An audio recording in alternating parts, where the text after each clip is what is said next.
Well, welcome to the Itchy Tasty Podcast, where I am with my friend James Bond and Johnny English. That, yeah, that made sense. That was really good. Oh, Yeah. Okay. Well, thanks for that, Jazz. Yeah, this is Itchy Tasty Podcast where we talk about all things survival horror. The last couple of weeks we've been talking about Resident Evil, a game very close to our hearts. It's mostly just been me and Jazz talking, but this week we have a very special guest. We have Krypt on with us. Say hello. hello. There you go. That's He him. That's him for the exists. episode now. He's done. So Yeah, thanks for all right, coming I'm by. out. Bye. Thanks for coming by.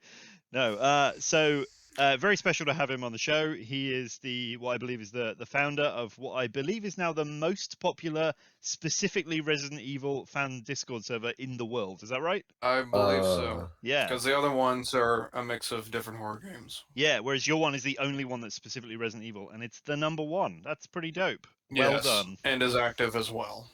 You obviously know a lot about survival horror games. What would you say are the most important survival horror games to you then, Krypt? I don't care about you, Jazz. Oh, okay. Yeah.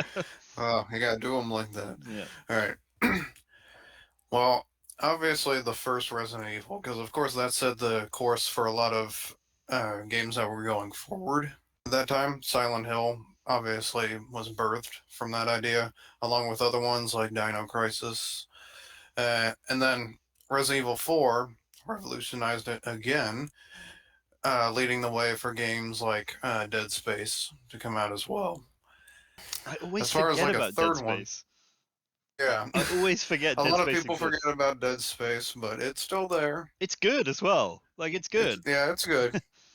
1 and 2 are pretty good. 3 kind of had the same virus 6 had for Resident Evil. Oh, where it's like a shooty bang bang game.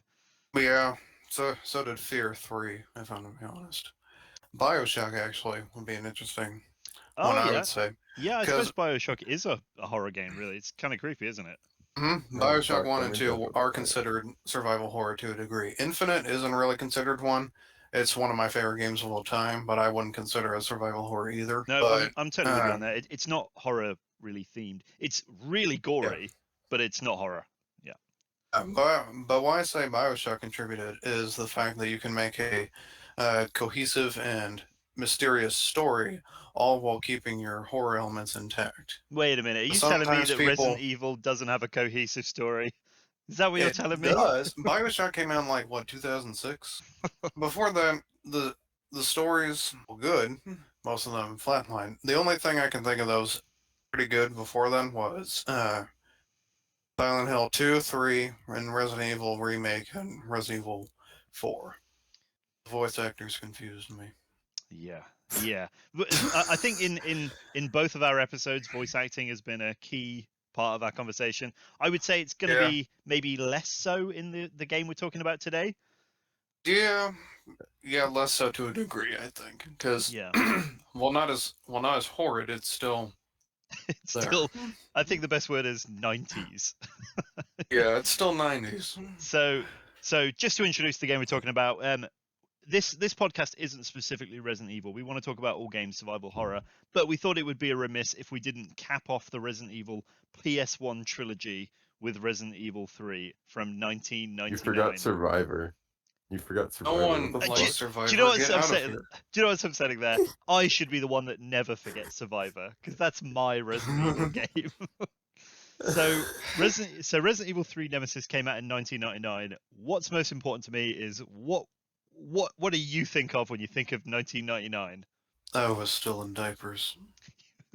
Okay, so diapers, good, that's fun. Do you want me to hit you with some cool stuff that was going on in 1999? We got Phantom Menace, we got Fight Club, we got The Matrix. It was a big year, and we got Resident Evil 3.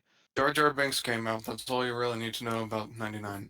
Oh yeah, Jar Jar Binks is my favorite Star Wars character. And we were changed forever because of him. Yeah, he's back in Star Wars now, right? Not Jar Jar Binks, the actor who played him. He's back in Star Wars now. You see this? He's really? What? Yeah, there's that kids game show, Jedi Trials or something. That's like the Crystal Maze, but they're kids doing Jedi challenges, and he's the host, and he's like a Jedi master. It's amazing. Huh.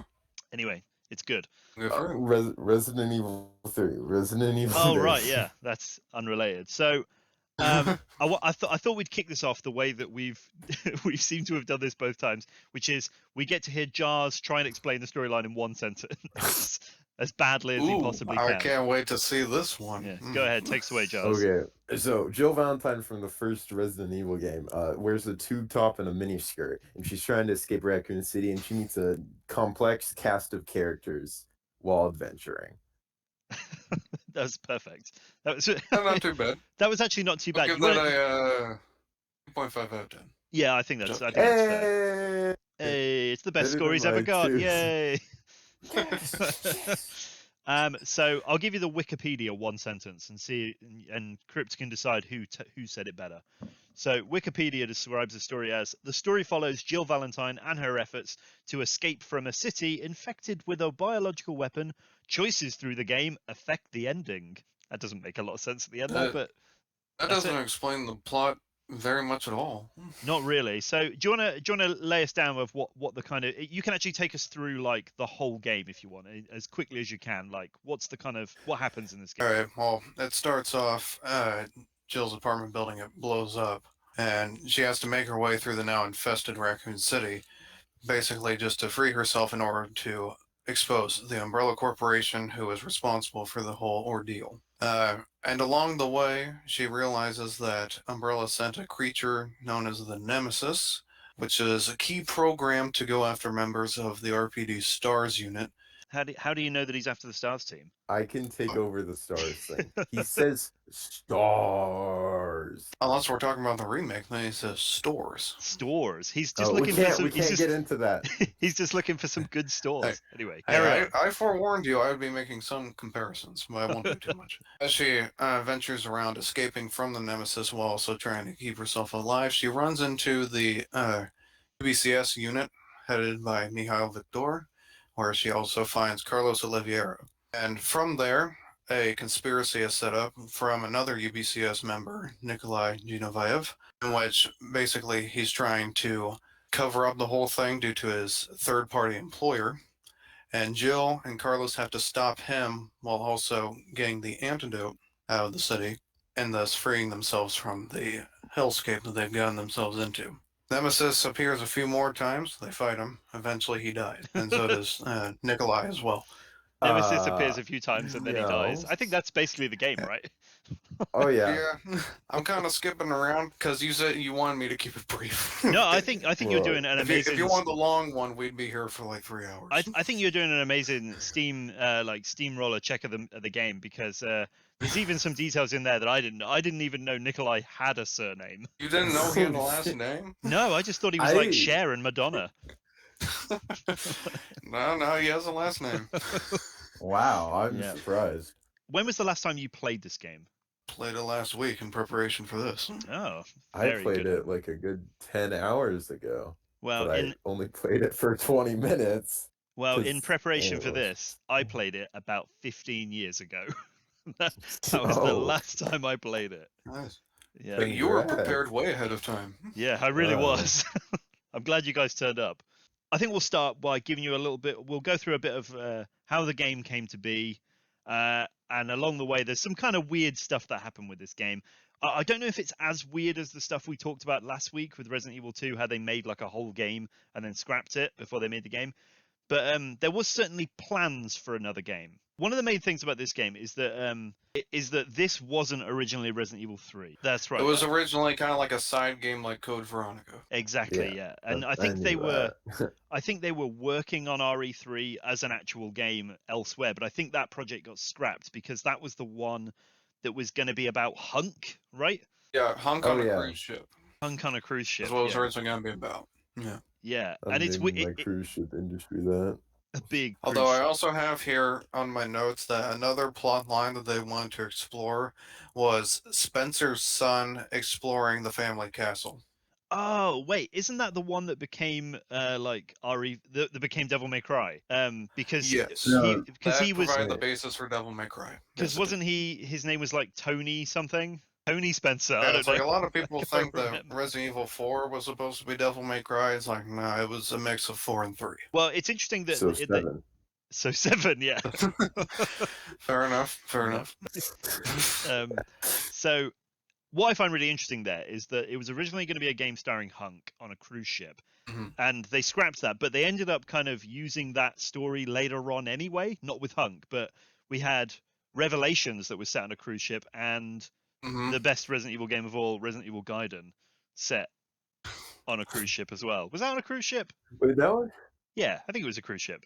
Anyway, from what I understand, Capcom realized that the game wouldn't be finished in time because I think by 1999 the PS1 was kind of coming to an end, and the Mhm. PS2 was just around the corner.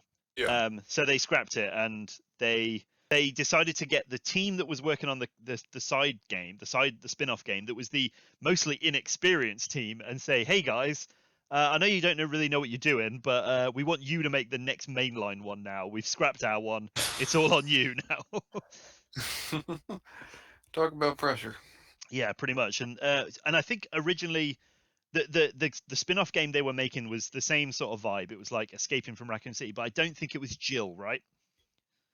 It was a unnamed character. It was an I unnamed think. character And it was named supposed to Jars. wrap up Yeah. RE2. It was starring Jars Jars. Hunt for Claire Redfield. Yeah. The game. Yeah. Oh, I think I actually read something about this. The reason they went for Jill, obviously to link it to the previous series, is because all the other characters like had been used up because they were making Code Veronica starring Claire and Chris at the same time, and they were like, well, they're used up. We can't use them. Who else we got? What about Jill that? was originally supposed to be in Barry. Code Veronica instead of Was she really? God, this was a Claire. mess. Yes. This, But then once 3's story was lined out and they wanted to use Jill, that's when Jill was replaced with Claire in Code Veronica. right. I still Okay. say they could use Barry. This is Fucking insight I use never Barry. thought I'd be getting. I do know that they hired when all this kind of shitstorm happened, and they were like, "Oh crap, we need to figure out how to make a game now." They hired a new writer at Capcom who had never played any Resident Evil game, who was going to write RE3. And Oh yeah, and the he guy had who did I think he actually did a book for Alita Battle Angel before he really, did Resident Evil 3. Yes. wow, that is, I mean, that's something. He can spell. We Yeah. know that much. Yep, See, he can spell. Yeah. he can spell. He's Jars, you hired. can spell. You can write a Resident Evil game if you You're want doing to. the next one, Jars. Who said I could spell? That's true. Yeah, we've assumed a lot there. But one thing I read is that because this guy had never played an RE game, they set him homework to go and play RE1 and quickly learn about the Resident Evil universe. So Yeah, what's some awesome homework? that is some dope Oh, homework. honestly, yeah. I wish I had Teachers in homework schools like need to take notes here. Well, what's even I cooler mean- than that is apparently after that, Capcom had weekly meetings to discuss how the project was going along to make sure they weren't breaking continuity. Mhm. So that's like the nerdiest thing I could ever imagine. Like this guy, he's brought his script in. He's like, okay, so Chris, Jill teams up with Enrico, and they're like, whoa, hold on there, Enrico's dead, and he's like, damn, yeah. Zombie Enrico. Zombie Enrico. They all sort of huddle to each other. Yeah, that's okay. Yeah, that works. I will admit this is the Resident Evil game that I probably know the least about, so I'm very glad that Krypt is here. Yeah. Because I think when I was a kid, I Oh. only played this like once. How much did you play this, Jazz? I played it once and twice, and I was going to do my third playthrough, but I decided not to. That is not how you worded it to me today. You I said feel so impressive then. you told me, Jazz, that you rage quit, and I need to know more about what happened there. So, long story short, I forgot to pick up the first aid spray at the beginning of the game, and don't want to say assaulted by zombies, but multiple zombies try to get a bite of the Jill sandwich. I hate that. may have accidentally turned off my PS3. What if you were to give your progress a percentage into the game? How far do you think you got? Where were you when they killed you? Are we in single digits? No. Did you get past the menu? Fuck, how'd you know? The zombies got me in the menu, man. I think maybe 1% or 1%, 2%. big numbers. 'Cause I met Brad. You So met maybe Brad, wow. 5. Okay, I would say that would be like 8% then. Okay, so you did okay. Yeah, So I'm God. let's go through some stuff that's new to this game, because we've kind of established what Resident Evil is, but in our previous 2 episodes. But this is the last of this classic Resident Evil era, I would say. Well, Code Veronica. Well, Code Veronica is slightly different though, isn't it? Because Code Veronica is 3D Oh yeah, and it's got true. like moving cameras and stuff. Oh, so it's more Silent Hill-y. It's more Silent Hill-y, yeah. So stuff that's the same. We've got the pre-rendered backgrounds. I think they're probably the most detailed in this out of all of them. Would you say? Yeah, Yeah. And there's a because they have DeLorean. to do the city streets. Oh, there is? There is a DeLorean, yeah, Oh yeah. in like the garage or something. It's the only bit I remember. We've You're got fucking God. the fixed camera, we've got the limited inventory space, we've got all that stuff, but we got some new stuff. We've got probably the most startling new thing is the live selection system. Pretty much what the live selection system enables you to do is branch your path off in multiple different ways. Most of the time, they even change how your game goes, unlocking different areas or switching around boss fights. Like, prime example of this would be just ride the RPD right before Rajars stopped. It gives you the option to fight Nemesis now, or he'll come after you later after you leave the STARS office. Yeah, that's right. But So by then, he has a rocket launcher. he does, yeah, which is gross. Which is scary. It is very scary. So the live selection is where the screen it like freezes and the screen goes negative, doesn't it? And it gives you like a choice of 2 things, which Yeah. is like run away or jump off a cliff or something or jump out the window It was, I think it was fight Nemesis or jump out the window. or turn which off your was PS3. the one. And just made his choice. Always the third option. Can I need to admit something right now. Do you remember this is totally unrelated. Do you remember in Metal Gear Solid 2, when everything God goes damn it. when everything goes weird at the end and they're like there's like a virus and all the people are talking nonsense and they're like, you've been playing the game too long, turn it off. I need to admit right now They that feel when I wet my pants. I actually did do that. Like, I I thought it triggered that because I'd been playing it too long and the game like tells you to take a break. So when they said you've been playing too long, turn it off, I saved and turned it off. And then just sat there and I was like, wait a minute. Yeah. God damn it. Sorry, it was very important that I got that off my chest. But I really like the way it drastically affects the game because it does really affect it. You go to in completely different directions. Characters kind of have different endings. Jazz, do you remember the sort of choices you made in it apart from turn PS3 off? Did you often fight Fuck Nemesis or did you Didn't run even get from to the Nemesis? first one yet. Okay, what do you think I did? Fight him or run away? I feel like you tried to I think you reason turned with off your him. PS3. You did. I'm pretty sure I ran away every option, like a hero. I I only watched. fought him once, and that's because I was feeling powerful. Did Yeah. you die? No, he survived. That's how he's talking to us here today. So I knew I couldn't negotiate with Nemesis, so Oh, I yeah. just ran away. You just ran away. He's Yes. fast though, right? Oh yes. Yeah, He's when he so gets fast. into a sprint, he can catch up with you real quick. The only way you can really stop him in his sprint is if you go through a door. Because then you have like 10 seconds before he comes into the same room. Because he's kind of the star of the game. In fact, he's in the title of the game. Yeah. Yeah. Resident Evil 3 Unless you're in Nemesis. Japan.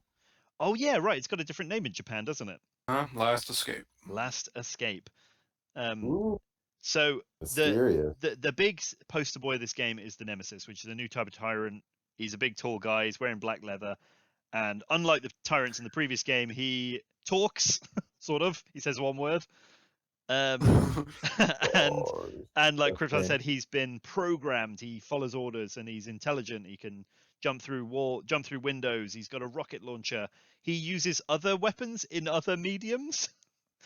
So, Yes. like he has in the movie, he has a minigun, right? Yeah, he also uses a minigun in Operation Raccoon City. I forgot he was in I that. didn't know he's in that. Yeah, he I is. never played There's a whole it, so I mission where don't you have know. to reinstall his hardware or something like that. Yeah, I totally forgot that he was in that. And he also turns up in the Marvel vs. Capcom games, right, as a playable character. Yes, Oh, he does. yeah. What a hero. Nemesis is a crowd favorite, clearly, who gets around. Mhm. Yeah. But anyway, other new stuff. One of the new things is one of the new pieces of equipment that Nemesis drops, which is the first aid spray box thing Yeah. that Jars could have really done with, which is Fuck. which is a container that holds 3 first aid sprays. So we've said the live selection choices. I would say another big thing of this game is RNG puzzles. So puzzles that are random every time you play the game.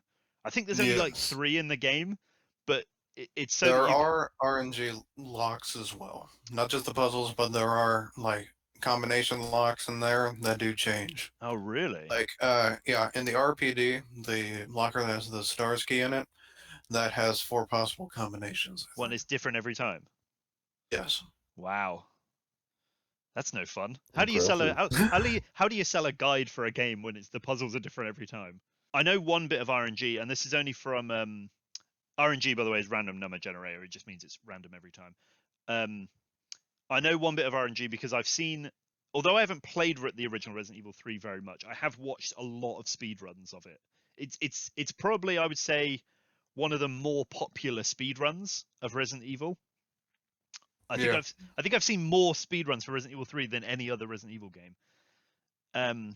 But there's one part that they always go on about, which is that when they reset the game, and it's when you get to the STARS office, because the weapon in the locker is either the Magnum or the grenade launcher, and it's random. Mm-hmm. And for some reason, Like in my playthrough last week, I got the grenade launcher. you got the grenade launcher, and apparently that's the good one, because the speedrunners always say that they reset if they get the Magnum. Yeah, the grenade launcher is a lot more effective against Nemesis, especially in the clock tower fight. Yeah, which is weird because usually the Magnum's like the big boy of the RE games, right? Yeah. So one of the other new things is the reloader tool, and this is something that I always thought was really strange at the time, but it's become kind of a staple of Resident Evil now. Oh, it definitely is now. Yeah. I think it's just the way it's depicted in RE3. So the reloader tool is you can make your own bullets by mixing gunpowder, but which you do now in most modern Resident Evil games. But in Resident Evil 3, the original, the picture is like this enormous like workbench tool that Jill has got in a boob tube miniskirt pocket. Yeah, it looks like one of those corkscrew drills that you use, like, drive a hole into a piece of wood Yeah, and for she's doing your that. wall. She's doing that with every bullet, just like Yeah. while the zombies are slowly getting towards it, just like come on, mix some gunpowder. Yeah. Just imagine Nemesis walking up to her, but she's like working on crafting some ammo together. He's like, "All right, I'll wait." Yeah, and she's just like checking out the shell casing and ah, there we go, perfect. One bullet. Now work on the next one. Yeah. Nemesis is kind enough to help her out. Oh, he's Yeah, amazing. I was about to say that, Krypt. Fuck you. Jazz is out. I thought your joke first. Stop stealing from my brain. Well, Well, I was going to say it, but I didn't want to interrupt anyone. Like Rasp. man, I love interrupting people. It makes me feel like a man. We know, buddy. We know. So, it's the reason I bring up the bullet maker is because the reloading tool is because that leads into another new thing in this game, which is like you improve your skills because if you use the bullet maker a lot, you get better at it, right? Yeah, and you can create advanced ammunition. Like, I think after the one I remember most of all is after 8 times making shotgun shells, you get enhanced shotgun shells, which I think have more damage and farther spray or something like that. Oh, I don't think I ever Right. made. I don't think I ever made those. I made the enhanced pistol. Well, it's hard bullets. to find gunpowder B, and that's what you need. So, Another key thing, and this is something that I need Jazz to tell me of which he chose here, is that the game has kind of confusing difficulty modes because it doesn't have a normal mode. It has just easy and hard. Tell me right now, Jazz, which one did you choose? I chose hard Why did you choose hard?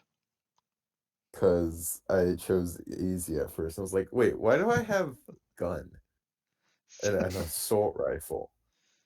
That's peculiar. This yeah, is too if we were easy. to translate it into modern speak, easy mode would be assisted.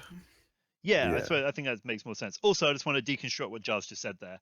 I said, which mode did you choose? And you said hard after I chose easy. Now, Yes. that actually means you chose easy, Jazz. Well, I chose. Whoa. That's like Whoa. saying, how old are you? I'm nearly 19. It doesn't work like that. I do think you're onto something by saying that easy and hard are kind of mislabeled. Yeah. I think I saw a Sphere Hunter's video on it, and she said that she'd prefer if they were called hard mode was called survival horror and easy mode was called action. I don't think they would do that.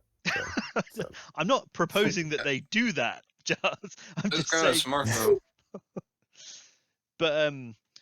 But the thing is, what is different is that although, as Jazz said, on easy mode you start with the assault rifle, and I think you have a magnum in the box or something. You have every weapon in the box and with a lot of ammo. And an infinite like ink ribbon, I think, as well. Yeah. Yes. Yeah. Actually, it gives you weapons as well in the crate. Like it gives you a magnum with some bullets. Sick. Gives you the shotgun ray with some bullets. I think it gives you And all 2 the weapons. additional clips for the assault rifle. Well, I don't know if it gives you all the weapons. I doubt that.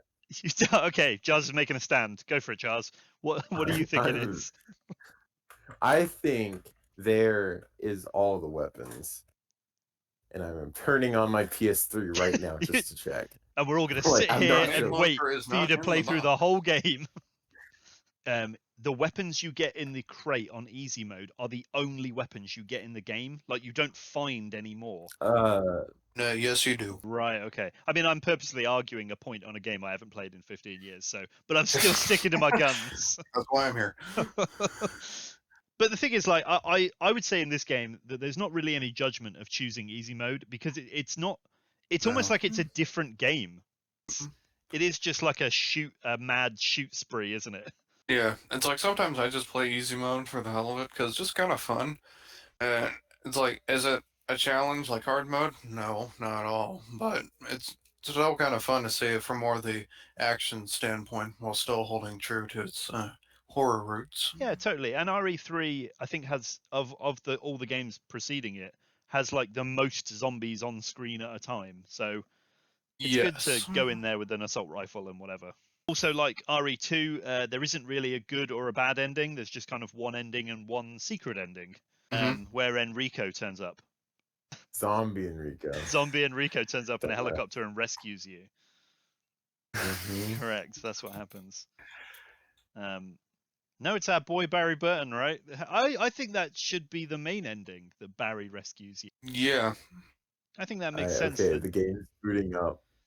I'm Jazz, I'm going to tell you right this. now, we are not sitting and listening to you play Resident Evil 3. No, I am checking this right now. I can multitask, Oh my but God. I am checking this right fucking now. What listening to Jazz play Resident Evil 3 is really good audio content, I will say. Yes, yes, it is. It's really classic audio content. Another key thing that is that you can interact with the environment now. There's explodey barrels, right? Yes, there is. Yes. Yes. Which are crazy powerful.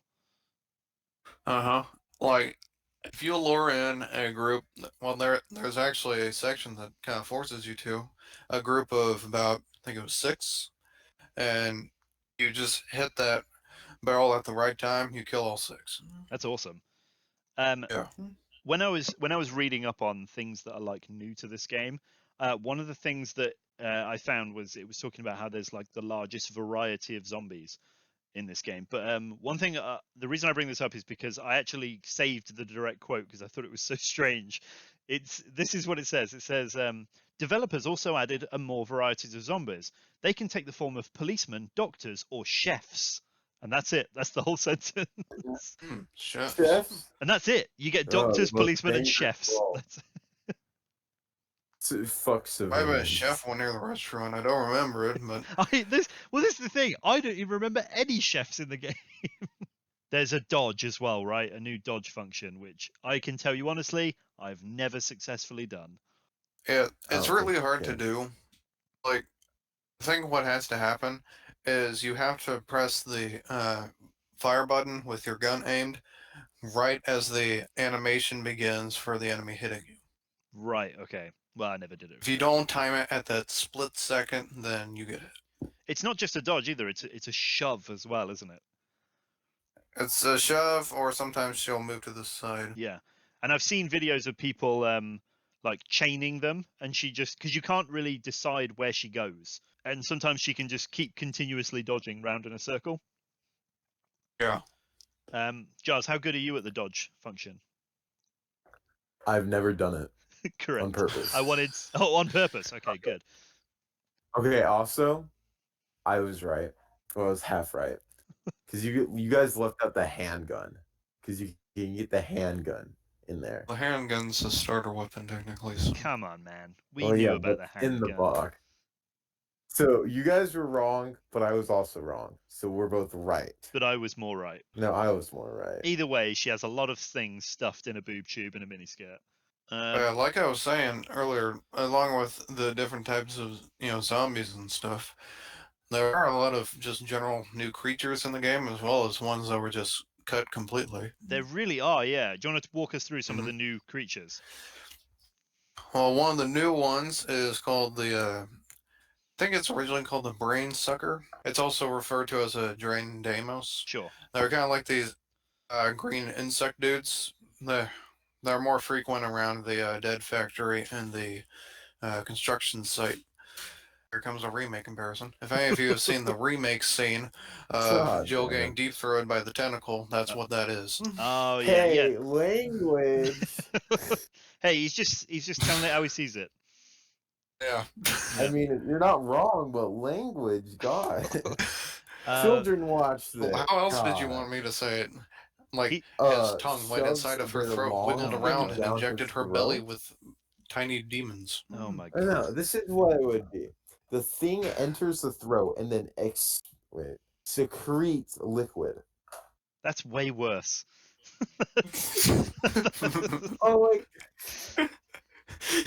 Either way, you've painted a really nice picture there. I appreciate that. But the Drain Deimos are like in the remake. You're right. They're more like bugs. They're a lot smaller. But in the original, they're huge, aren't they? Yeah, they're kind of the size of chimeras from 1. Oh, the chimeras. Yeah, sure. Yeah, which were actually supposed to be in this game too. Oh, do you think they became this brain suckers? Yeah, I think they were, because they were in the planning phase and they were dropped. Neptune was in it too and was dropped. Really? Yeah. I can't really think of what the Neptune might have been replaced with. Probably the Hunter Gamma, since they're both aquatic creatures. Yeah, where would you have put a shark in RE3 though? Probably in the Dead Factory. There was that giant pool there. Oh yeah, I suppose, yeah. There was another anime as well. They were planning on adding a wildcat into the zoo. A wildcat? Yeah. What, like a lion? There's actually some concept art out there of the wildcat. And what is it, like a tiger or a lion or something? Is it hard to tell? Doesn't really look like much. It kind of looks like a saber-toothed cat, but it also kind of looks like a dude. That sounds dope. It's really weird. That sounds more like a I'll parasite. show you a picture later. It's kind of weird. Oh, sure, yeah, definitely. That sounds more like a Parasite Eve kind of enemy. Like a big saber-toothed tiger. I totally forgot about the zoo. Doesn't one of the Resident Evil games explore the zoo? Is it the Outbreak games? And there's like a zombie elephant or something? I think his name's Manny. Man. Okay. Yeah, that's definitely it. Yeah, I remember now. So we talked about the dodge. There's also, you can turn around for the first time ever, right? Yeah. You can do a 180 spin. It takes advanced stars training. But she can do it down square, by the way. Down and square. Oh yeah, for my PS3 brain, so I don't know. Jars is just telling us how to do it, just for anyone else who happens to be playing it right now, like Jars is for some reason. I quit. I have my full focus on you guys. I just wanted to prove my point, and you did. So. Was it worth it? Yes. The last kind of new thing that I wanted to mention is it had a whole new mode. It had Mercenaries mode. Yes, it did. Operation Mad Jackal. So do you want to Okay. talk us through what Mercenaries is? Okay, as far as 3 goes, Operation Mad Jackal is basically kind of a timed race from the down from the downtown to the uptown sections of the Raccoon City map, and it basically throws as much enemies at you as possible, with it increasing in difficulty the further you go. Like from the spawn section, which is at the cable car, there's like 3 zombies, but when you're near the end, you might have like 3 nemesises, whatever, spawn Nemesi. in at one time. Yeah, Nemesi. spawn in at one time, and you gotta avoid those. That It's sounds. really tough, but it is fun. I don't think I've And ever you get even the played it. choice to play. You get the choice to play Carlos, Mihail, or Nikolai. Oh, that's cool that you can play as those other characters. Yeah. If I remember correctly as well, when you beat it, they like report to Chief Irons. Yes. Is that right? Which is kind of weird, because as we know, Wesker was there as well. Yeah. So. But also, like, I know that Chief Irons is obviously on the payroll of Umbrella, but he's not their boss. No. It's weird, yeah. But yeah, that's why Wesker would make more sense. Because again, he was there. He's He's there. kind of in charge. Last time when we were talking about the scrap version of Resident Evil 2, we talked about how it was called Resident Evil 1.5. Yes, Resident Evil 1.9/2.1. Yeah, which, just rolls off the tongue, that sort of nickname. Yeah. Just so smooth. Yeah. Jars, in your most eloquent way, do you want to explain to us why you think it was called Resident Evil 1.9? Because 1.9 is a number You're not that wrong. comes before 2. Why is that important? The thing is, because the first half of RE3 takes place before RE2, and the latter half takes place after RE2. That's right. Yeah, it's both a prequel and a sequel. I think more of the game takes place before. Would you say? Yeah, I think so. Yeah. As well. Yeah. So the basic thing is I think Krypt summed it up pretty well. But half the game you're running around escaping, then Jill gets infected and she passes out, right, for like 2 days or something. Loser. How long is she? It's 2 days. It's 2 days she's passed out for, and that's when RE2 happens. And then indeed. Carlos saves her and cures her, and he shakes her awake, and he's like, "Hey, wake up! RE2's finished. We got to finish our game now." It's a direct quote from the game. By the way, how cool is Carlos being played by that guy from The Mummy in the movies? I sort of talk about that. What? Yeah, the guy from The Mummy who voiced like Dr. Fate in the Justice League cartoon. What's his name? Oded Fair. Is that his name?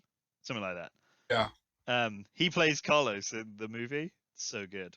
We'll definitely do an I episode thought you were on the talking movie. about the game. No, in I the love movie. Carlos. Because Carlos in the movies is great. He is great. He like all the characters are so odd in the movie. Because Nikolai's in it as well, right? Well, there's a character called Nikolai. I think that's about as far as it is. Yeah. I think he has a line where he's like, "Hey, I'm Nikolai from the game, remember?" And then he dies. Yes. Yeah. And he dies in the lamest way possible. Did he get eaten by dogs or something? Yeah. Yeah, dogs attack him and kind of maul him to death. Yeah. Although we'll talk about the movies later, I think it is important to say that like of all the Resident Evil movies, I think the second Resident Evil movie is the one that's closest to the game, and it's RE3 that it's closest to, right? Yeah, it's the one that's the most bearable. It is funny. I'd say there is some good parts of, I think, the one after RE, whatever, the one that we're talking about right now. They do kind of mesh into one. Yeah. You mean the Mad Max one? Yeah, the Mad Max one. I think the first part of that was okay. But then Alice got psychic powers. And then sometimes she didn't have psychic powers, and The flock of crows on fire. Whatever the writers were feeling that week. I do wish. What I find really funny though is that the Resident Evil 3 is a really, really 90s looking game, but the movie that it is adapted from, it, is like the most mid 2000s movie I've ever seen in my whole life. Like it's all like pop rock, and it's real bad. Features that awesome bit where Alice runs. Do you remember when Alice runs down the side of the building?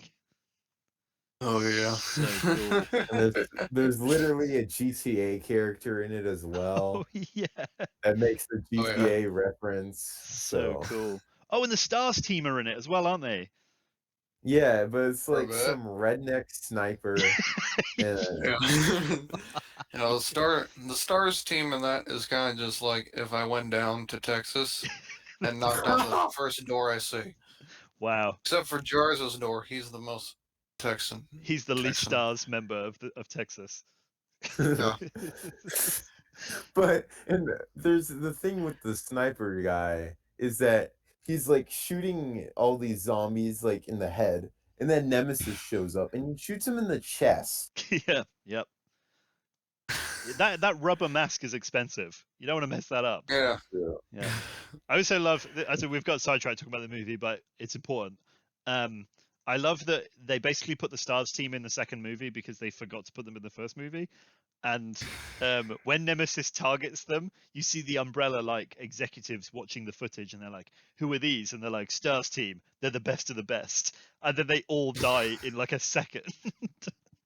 Oh, except Jill, apparently. Oh yeah, Jill's just too cool. Chris is still alive as well. I guess in a cell somewhere, This is several movies from now. I don't know if he was part of Stars though. I think thinking about it is more than that movie deserves. Yeah. True. It's probably best you shut your gotta- brain off. Yeah, true. I did like Luther though. Luther was cool. That's good. You've got the Luther poster on your wall. Yeah, Yeah. I just realized this episode's gonna be titled Resident Evil 3 Metal Gear Solid 2 in the Resident Evil movies. Yep. But anyway, I wanted to. I think one of the things that I always really remember about this is that I really like the relationship between Jill and Carlos. I think they have a really cool kind of back and forth because Carlos has what I like to call Simba hair, which is where that kind of 90s like center parting, but with a bit of lift. So like Leon's hair, but if it Yes. was duplicated in half. Yeah, and if it was styled a bit less dorky. It's more of a boy band version of Leon's hair. Yeah. Gotta appreciate that. Yeah. And Jill's like, "I don't like you because you're with Umbrella," and he's like, "Easy, babe," or whatever he says. He's basically they leave Kendo. the I think it's the newspaper, and Jill's like, "I want to ask you something," and Carlos is like, "Oh yeah, you want to ask me out? All the ladies love my foxy accent. Drives them crazy." Oh, the dialogue And is rough, isn't it? I love Carlos. Yeah. Alright, Capcom. here's the remake comparison real quick. Go on then. Carlos is better than the remake. Agreed. Facts. Yeah. Yeah. He looks like Keanu Reeves, and I love it. He's got good hair as well. I would say his hair is probably Do better. you know than- there's actually a John Wick mod for the remake? I'm sure Oh, there is. And I'm really? sure you made it. Yeah. You wish. But Yeah. no. I would say that. Respect to Vince Carrazza, though. He did a good job in the original. I would say that Carlos's hair in the remake is better than everything on Earth. I would say. Yeah. Yeah. Agreed. Agreed? Yeah. So there's also kind of a subplot that goes on in this game, which is Nikolai and the monitors, right? And I think it's a really interesting part of the game that we didn't really see much in the remake. I don't know if you want to talk me through what Nikolai's deal is. I wasn't really paying attention to what you're saying. Well, I want you to much. answer the question anyway. I heard Nikolai, so Yeah. I'm guessing it's how he like betrayed the trust of the Yeah. UDCS and trying to collect data on all the monsters and the fighting of said monsters. And he's got like a deal with Wesker, I think, and they're like trying to orchestrate stuff. If you read the original book, it says Nikolai, and then underneath him it says trying to orchestrate stuff, and that's the end of his bio. Very detailed. Go on then, Krypt. Give me the breakdown. What's Nikolai's deal? Nikolai was basically hired out not just by Umbrella but also by a third party, which personally I think is Wesker's The Organization. But anyway, he was sent to basically wipe up the mess while also extracting information that would blame Umbrella for it later. And he had to go after these. What do you call the people he was killing? Humans. Zombies. Zambies. I'm going to call them monitors. Yeah, I know it I wasn't that. I think it but was something like I monitors. think it was. I think so. I swear it was something else. I think I just made Anyways, that up. he started going after the UBCS monitors, Yep. which were basically the leaders of each individual platoon that reported back to Umbrella. And after that, he intended to make his escape, but that was, of course, thwarted when Jill and Carlos caught up to him, and Nemesis ended up killing Nikolai Yeah, he in the vent does factory. in a pretty bloody way, right? He gets pulled up into the vents. Yeah, and Yeah. then his body's Ooh. dropped back down onto the floor.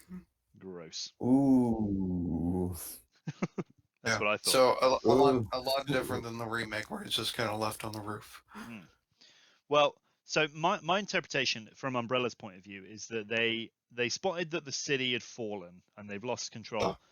And once they'd initiated like a media blackout, they then decided to kind of take advantage of the situation and think we might as well test out a bunch of our bioweapons.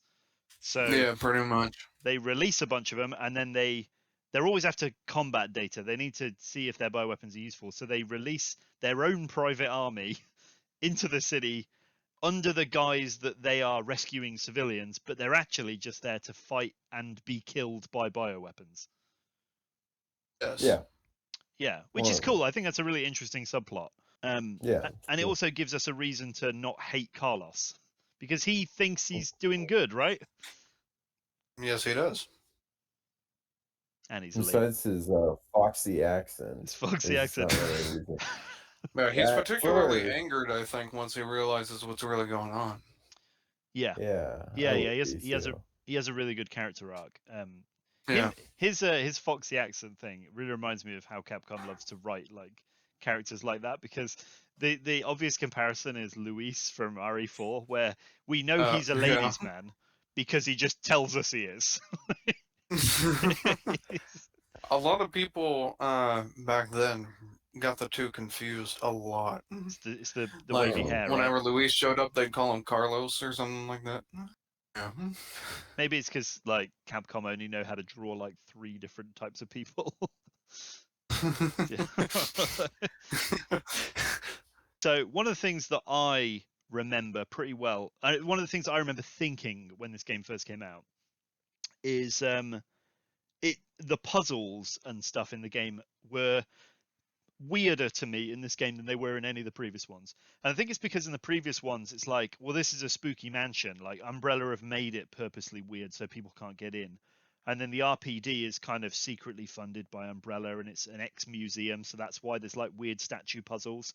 But here it's just the city is filled with weird pushing statues and gems and Yeah, you got the mayor hiding a battery in his statue outside, and you have to put a giant circle on it in order to get the battery. yeah, and you get into City Hall by putting gems into a thing, right?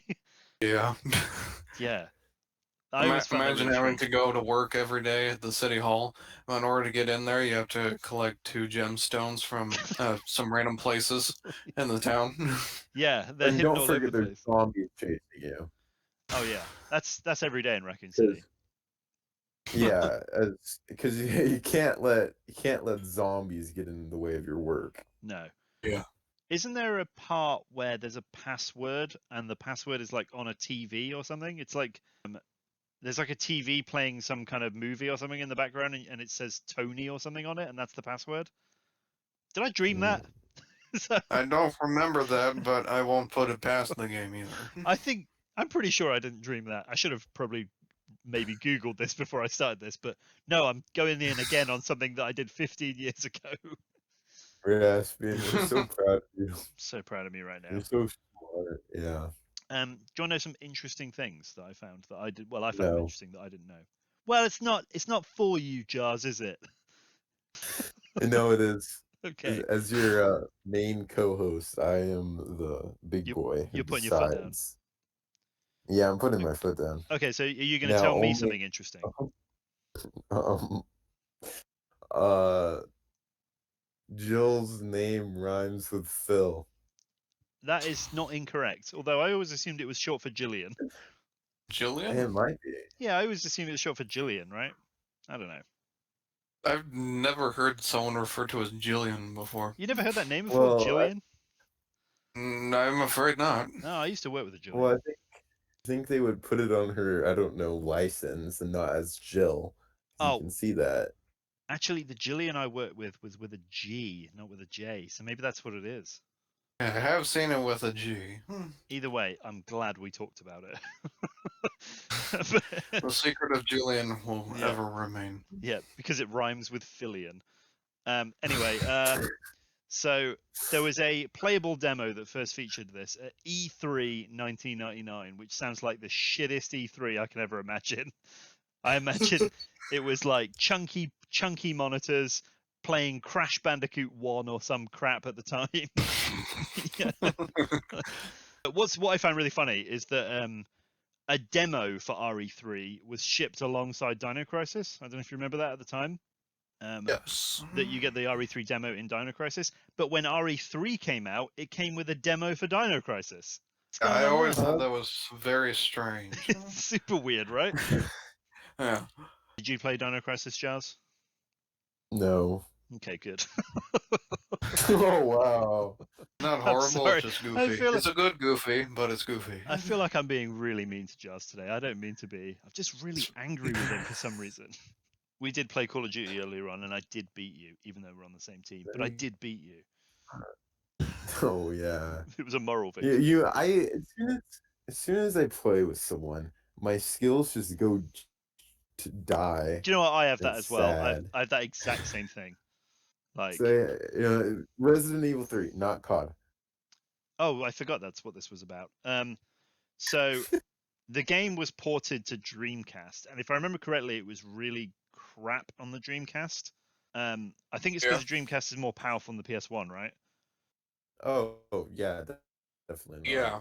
Yeah, it had Sonic Adventure and The Space Channel Dreamcast 5. version is a lot better too. Yeah.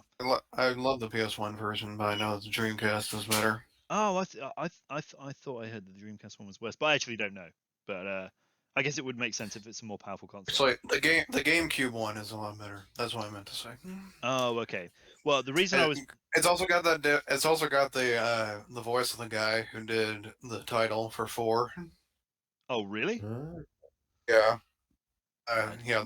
The 2 and 3 ports on the GameCube have the voice of the guy who did the title for 4. Oh, the guy who says Resident Evil is the guy from 4. Yeah. Wow. Wait, we never talked about that. I think we yeah. should. Yeah, go ahead. Tell me about it, Jess. Alright, so there's a mystical part of all Resident Evil games besides 7 and onward that in the guy says Resident Evil, and then either the number or just Resident Evil, because sometimes they don't. Does he do it in Revelations? Does he say Revelations? Yes. He says Revelation. Revelations in the first one, but in the second one, it's just Resident Evil. Oh, okay. But the reason I brought up the ports is because I wanted to talk about the PC port, the original PC port, which is bad, real bad. They made a PC port. Yes, they did. Yeah. There's since like better emulators, and you can play Resident Evil 3 perfectly functionally on a PC now. But at the time, there was an official port for PC, and it was real bad for 2 main reasons. It wasn't optimized for mouse and keyboard, and the second reason is it didn't let you do something. What do you think it didn't let you do? Play the game. Open the inventory. You're both on the right track, but incorrect. Oh. There's one thing it didn't let you do. I'll give you one final guess. Fire your gun. Fire your gun. No. Instead, the one thing it didn't let you do is save. There was no option to save in the game. So the original PC. I was close. So the original PC port is like the hardcore version of RE3. You can't use your mouse and keyboard, and you got to do it in one go. The ultimate challenge. Yeah, they might as well have set that up like in an arcade. Do you know what I mean? You put a quarter in, and then you just got to beat the whole game. Oh, actually, that would be it. That would be cool. That would be actually. cool. I wouldn't hate that. I'll hire us. Everyone get hired at Capcom. We have great ideas here. Yeah, yeah. Set up an arcade in the 90s. That's our first idea. Jazz, do you want to give me what do you think's your most memorable part of Resident Evil 3? Because I've got one, but I'm interested to know what yours is. I think the first time I saw Nemesis, because I played the 3 remake right before RE3, because Sure. I'm cool like that. Oh yeah. So I was like, oh, I can easily fight Nemesis and run away. No, you can't. Nemesis is one strong motherfucker. He's hench. He's a beast in the original. Yeah. And then RE3 remake, it's a baby. I've seen like in various speedruns that there is ways to kind of bodge Nemesis. Like you can get him stuck in some of the scenery and stuff. I don't think I'm quite good enough to be able to do that, but he is scary. My favorite character is in RE3, and his name is Dario Russo. I think he's the coolest character in the game. You meet him for 5 seconds, and he hides in a box or something. And you can visit him, and then he dies. Which is sad. I actually saw a comic strip once that was like it showed the wreck because the game ends with Raccoon City getting nuked, and I saw a comic strip that was like the wreckage of Raccoon City, and the container that he was hiding in is intact, and he opens the door and he's like, "I did it!" That's the game I would play. I wouldn't be surprised if that's true. Russo. Yeah. Another thing I really love about him is I'm backing the Resident Evil 3 board game, and he is a playable character in the board game. Wait, actually? Oh yeah, they made a miniature of Dario Russo. Is it fan-made board game, or is it like actually Capcom? Oh, it's official. This is the official Capcom Resident Evil 3 board game. He's not the only playable character, I should say that. We mentioned the Mercenaries mode earlier, right? I read that when you finish the Mercenaries mode and you speak to Chief Irons, he stood next to a woman. Apparently, that woman is Dario Russo's daughter. Have you heard this? What? Yeah, I don't know where it says this, but it was just in some of the trivia websites I was looking up, and it was like, oh, that's Lucia Russo, Dario Russo's daughter. What? What is? Huh. Krypt, what would you say is your most memorable part of Resident Evil 3? I always thought it was a pretty fun twist at the clock tower when the helicopter is actually showing up. Oh yeah. And it looks like it's the end of the game because the helicopter's coming in, you're gonna escape, and then Nemesis just pops in and shoots it down, and then you gotta have a boss fight with him. It's hard, that boss fight. I always remember that. Yeah, that boss fight is really hard. But I always remember that because I remember on my earliest playthrough seeing that, and then the helicopter goes down, and I'm like, what? I thought I killed this guy. I was like very put out about it. Yeah. Yeah. Well, it's a helicopter pilot in a Resident Evil game. They don't have long lives, do they?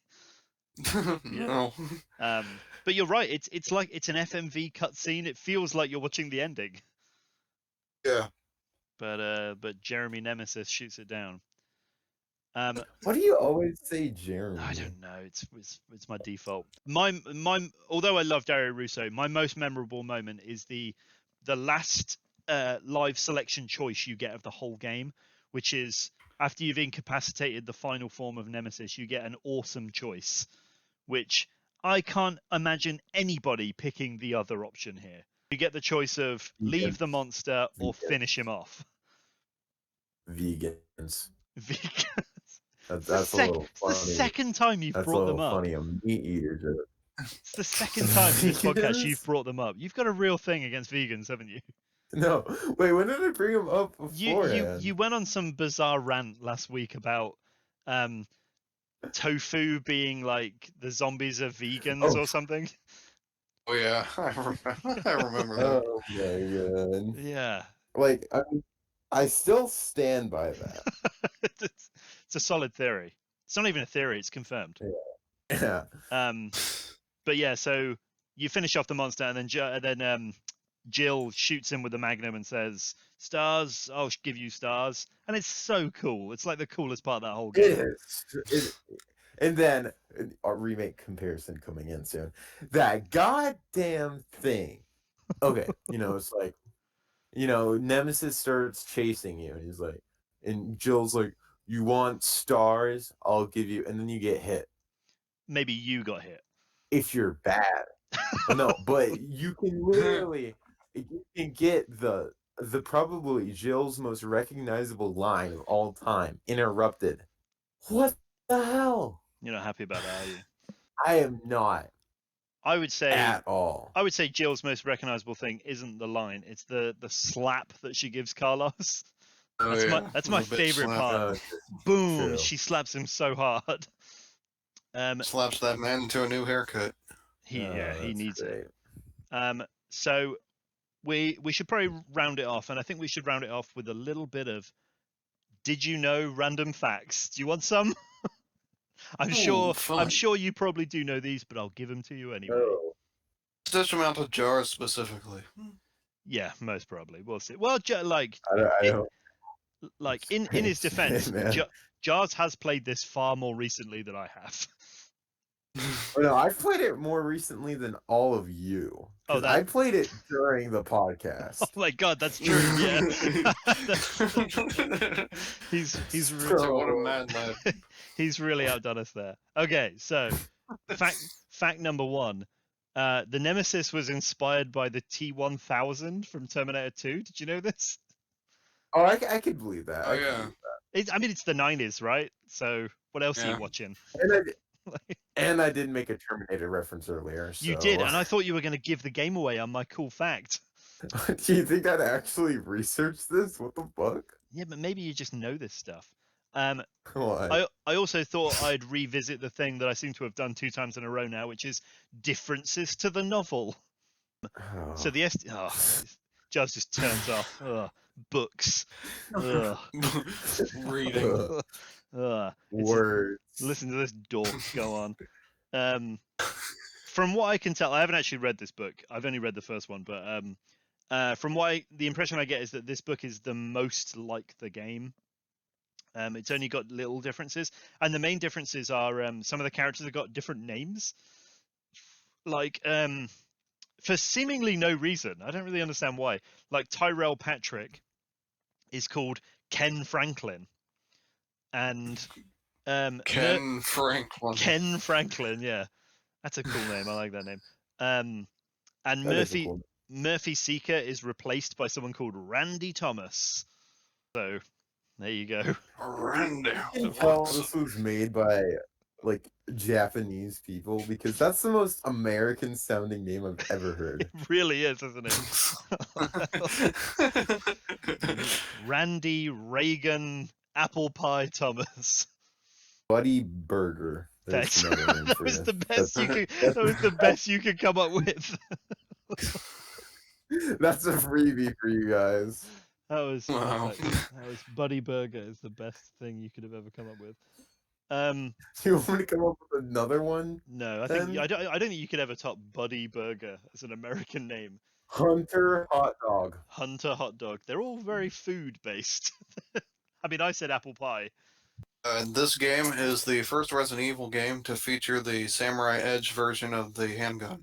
Oh, because that's like a staple, right, of the series. Yes, it is. And it was only in this one first. This was its first one. Well, happy to provide. I can tell you one thing the novel does do that the game desperately should have done, which is try to vaguely explain why Jill is wearing such a ridiculous outfit. Because I mean, I just assume it's because she's like a chick in the 90s, and so she's wearing boob tube and miniskirt. In the book, in the book, it goes out of its way to explain that Jill chose that outfit because of its ease of movement. I've got a better one. Go on then. I've got a better one. She was gonna try distracting the zombies. Try seducing the zombies. Which is, I always try to seduce the zombies, but they never let me. They never let you. Yeah. I think in this instance, it's because you're playing Jill. You gotta play Claire, my guy. That's true. Yeah. Oh no, I did try playing Claire, and I played some RE2 remake last night, and I tried seducing the zombies. They still didn't like that. Wait, you played the RE2 So remake last night, yes, even though you knew you were doing a podcast on RE3, the original, today. yes. you you purposely played a different Resident Evil game. So good. Thanks for that. I appreciate that a lot. You're welcome. Yeah. If I remember correctly as well, I think I heard somewhere on a fact video that's far more coherent than what I'm doing right now. It said that in the game, her wearing the boob tube and miniskirt was a choice made by the female members of staff at Capcom, and that the men preferred the design where she was wearing trousers. Huh. Yeah, that seems Bro, pants are hot.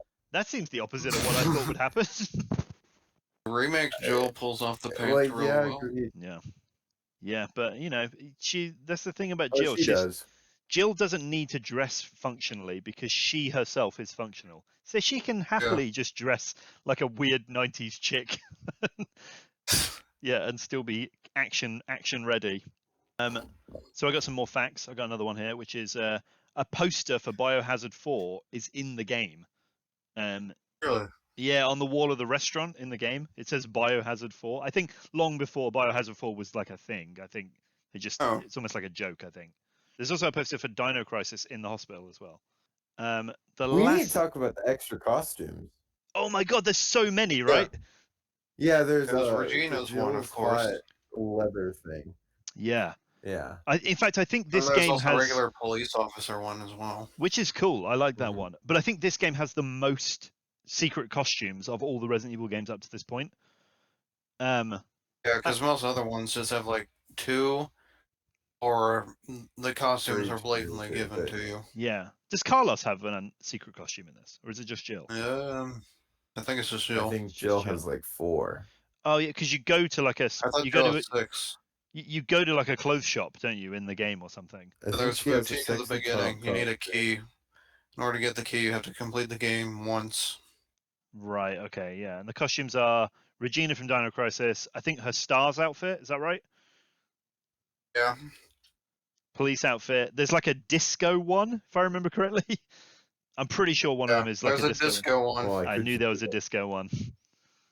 I could just boot up my RE3 to Stop! check. Stop Dumbass. opening There's RE3 also- during the podcast. It also appears there's a No. cheerleader one as well. There's a cheerleader. Yeah. Spicy. Probably. Oh yeah. I thought there was a leather one, or is that just Regina? I said leather. Yeah, there is a leather one. Oh, yeah. I remember that one in great detail. Okay, that's good. Okay. That's, Joris over here is simping for a that's polygon. some uncomfortable input there. yeah, yeah, yeah. Um, I'm not denying that.